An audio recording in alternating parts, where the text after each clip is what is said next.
अस्सलाम वालेकुम स्टूडेंट्स, उम्मीद है आप सब खैरियत से होंगे। कल हमने अपने उर्दू बे में यूनिट नंबर 1 ग्रामर के बुनियादी कवायद का मुताला किया था, जिसमें हमने कलमा मुहम्मिल की तारीफ़ और मिसालें पढ़ी थी और इसके अलावा हमने कलमे के अक़साम के बारे में पढ़ा था। आज कलमे की जो अक़साम हैं उसमें सबसे पहले इसम के बारे में पढ़ेंगे। यानी आज हम अपने यूनिट नंबर 2 इसम का तसव्वुर, उसका निस्फ़ मुताला करेंगे। इसम की तारीफ़ हमने पढ़ी थी, वो कलमा जो किसी शख्स, जगह या चीज़ का नाम हो। आपकी आसानी के लिए मिसालें पुरानी ही इस्तेमाल कर रही हूँ। ताहिर, मस्जिद, कलम। जैसे कि ताहिर किसी शख्स का नाम है, मस्जिद किसी जगह का नाम है और कलम किसी चीज़ का नाम है। चूँकि ये कलमा है इसम और इसकी आगे मज़ीद अक़साम की जा सकती हैं, तो इसीलिए इसम की 2 अक़साम हैं, बिलहाज बनावट और बिलहाज मायनी। आज हम इसम की अक़साम बिलहाज बनावट पढ़ेंगे। इसम की बनावट के लिहाज से 3 अक़साम हैं, इसम जामिद, इसम मुश्तक़, इसम मस्दर। इसम जामिद वो इसम होता है जो ना तो ख़ुद किसी इसम से बना होता है और ना ही हम इससे मज़ीद कोई इसम बना सकते हैं, क्योंकि जामिद का मतलब होता है जमा हुआ, रुका हुआ। तो इस तरह से हमारे पास कुर्सी, चट्टान, मेज़, ये तमाम जो है इसम जामिद की मिसालें हैं, क्योंकि इनसे हम मज़ीद कोई अफ़ाल या कोई इसम नहीं बना सकते, बल्कि ये अहले ज़ुबान ने जिस तरह इन चीज़ों के नाम हमें बताए हैं, हमने इसी तरह से इनको ज़हन नशीन कर लिया है। उसके बाद है इसम मुश्तक़। मुश्तक़ का मतलब होता है निकाला हुआ, निकला हुआ, यानी कि वो इसम जो किसी मस्दर से निकला हो, किसी मस्दर से बनाया गया हो। अहले ज़बान के दिए हुए कवायद के मुताबिक जो ज़रूरी तब्दीलियाँ इसम मस्दर में करके नए इसम या नए अफ़ाल बनते हैं, वो इसम मुश्तक़ कहलाते हैं। जैसे पढ़ना इसम मस्दर है, उससे पढ़ाई इसम मुश्तक़ है। लिखना इसम मस्दर है, लिखने वाला इसम मुश्तक़ है।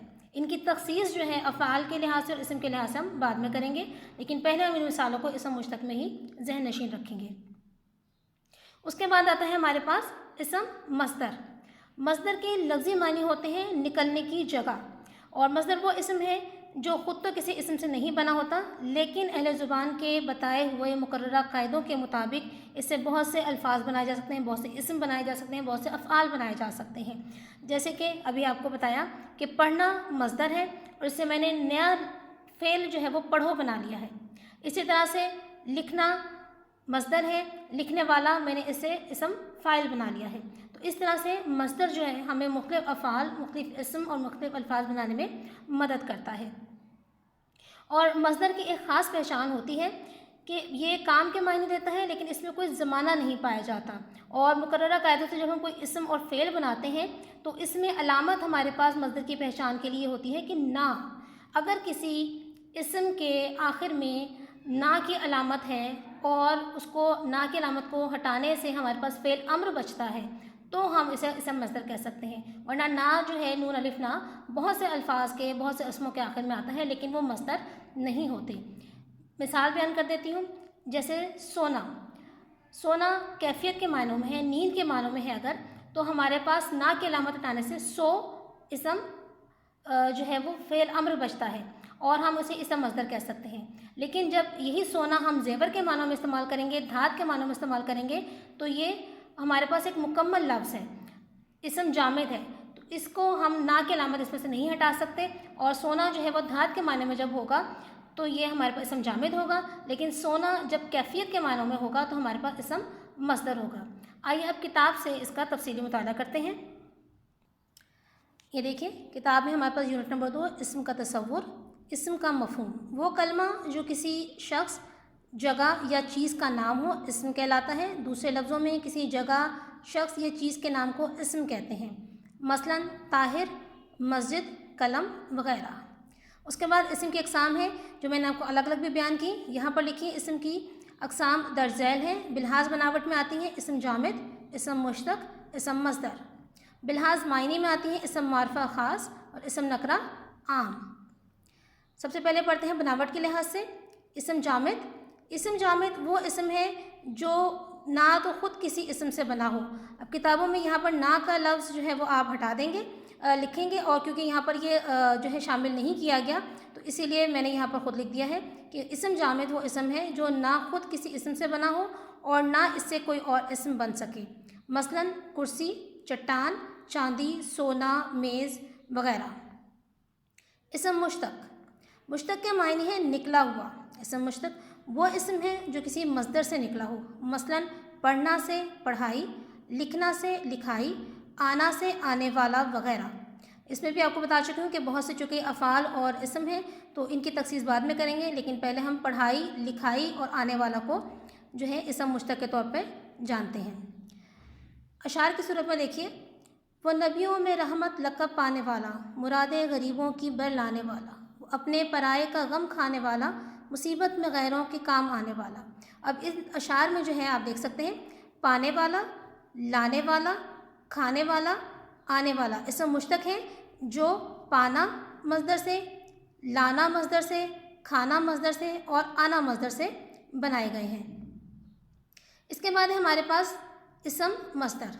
تعریف دیکھیے، مصدر کے معنی ہے نکلنے کی جگہ۔ اسم مصدر وہ اسم ہے جو خود تو کسی اسم سے نہ بنا ہو مگر اس سے مقررہ قاعدوں کے مطابق بہت سے الفاظ بنائے جا سکیں۔ آپ الفاظ بھی کہہ سکتے ہیں اور اسم اور افعال بھی کہہ سکتے ہیں۔ مثلا پڑھنا سے پڑھو، بنانا سے بناوٹ، بڑھانا سے بڑھاؤ، ان میں پڑھنا، بنانا اور بڑھانا مصدر ہے۔ اشعار کی صورت میں دیکھیے، تم اوروں کی مانند دھوکہ نہ کھانا، کسی کو خدا کا نہ بیٹا بنانا۔ اب اس میں کھانا اور بنانا اسم مصدر ہے۔ قدر کھو دیتا ہے ہر روز کا آنا جانا، اس میں آنا اور جانا جو ہیں یہ دونوں الفاظ جو ہیں یہ اسم مصدر ہیں۔ اب دیکھیے کہ مصدر کو آپ پہچانیں گے کیسے۔ مصدر کی پہچان، مصدر وہ اسم ہوتا ہے جو کام کے معنی دیتا ہے لیکن اس میں کوئی زمانہ نہیں پایا جاتا۔ اس سے مقررہ قاعدوں کے مطابق کئی اسم اور فعل بن سکتے ہیں۔ اب زمانہ نہ پائے جانے کی صورتحال یہ ہے کہ جیسے ہم نے پڑھنا سے پڑھا بنا ہے تو پڑھا ہمارے پاس فعل ماضی مطلق ہے لیکن پڑھنا میں کوئی زمانہ موجود نہیں ہے، اور اس کی علامت یہ ہے کہ اس کے آخر میں نہ آتا ہے، جیسے پڑھنا سے پڑھ۔ اب یہ پڑھ جو ہے ہمارے پاس جیسے کہ پہلے آپ کو بیان کیا فعل امر ہے۔ لکھنا سے لکھ، سننا سے سن، دوڑنا سے دوڑ، یہ سب ہمارے پاس جو ہیں اسم مصدر ہیں، یعنی پڑھنا، لکھنا اور دوڑنا۔ جیسے کہ آپ کو پہلے بھی بیان کیا گیا تھا کہ کھانے میں جو معلومات ہوتی ہیں کتاب میں اس صفحے پر موجود جو بھی کھانا ہے اس کی معلومات کو آپ نے نظر انداز نہیں کرنا بلکہ ان کو بھی ذہن نشین رکھنا ہے۔ تو اس میں لکھا ہے کیا آپ جانتے ہیں کہ کچھ اسم ایسے بھی ہیں جن کے آخر میں نہ آتا ہے لیکن وہ مصدر نہیں ہوتے، مثلا نانا، چونا، سپنا، گنا، تانا، بانا وغیرہ۔ اب جیسے کہ یہاں پر آپ کو بتایا گیا تھا کہ مصدر کی علامت نہ ہٹانے سے پڑھ بچنا چاہیے، فعل امر بچنا چاہیے، تو یہاں پر نانا لفظ ہے جیسے، تو نانا میں سے اگر میں نا کی علامت آخر سے ہٹا دوں گی تو صرف نا بچ جائے گا جو فعل امر نہیں ہے۔ اسی طرح چونا لفظ میں سے اگر میں نا ہٹا دوں تو چو کا کوئی مطلب نہیں ہے، اور اسی طرح سے سپنا میں سے اگر نہ ہٹاتی ہوں تو سپ جو ہے میرے پاس کوئی اسم یا فعل نہیں بچتا، تو اس لیے یہ درج الفاظ نانا، چونا، سپنا، گنا، تانا، بانا وغیرہ جو ہیں یہ میرے پاس اسم مصدر نہیں ہے۔ آپ نے یہ جو ہے سبق اچھی طرح سے یاد کرنا ہے، یہ سبق اسم کا تصور، اور اگلے سبق کے لیے اجازت دیجیے۔ اللہ حافظ۔